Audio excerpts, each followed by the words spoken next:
Welcome to the Slop Temple. We pray this video helps. You start by verifying hardware and permissions so troubleshooting is targeted.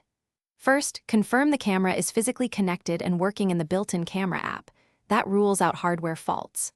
Once done, open Windows Settings, go to Privacy Camera, and make sure Microsoft Teams is allowed to use the camera. Also, close any competing apps like Skype or Zoom because they can lock the camera. Then restart Teams so it can rewire the device. Next, you focus on application and driver layers to fix configuration issues. Open Teams, go to Settings Devices, and explicitly select the correct camera while watching the preview so you see live feedback. Changing resolutions can help. If no image appears, open Device Manager to update, uninstall, or roll back the camera driver. Drivers often restore functionality.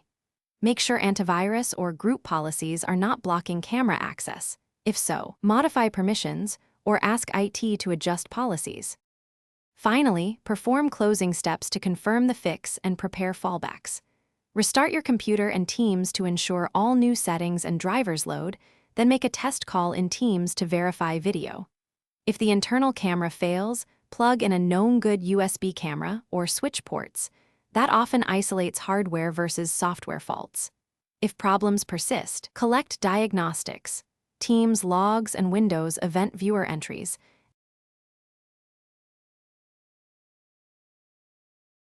Thanks for watching. Consider subscribing if we helped you.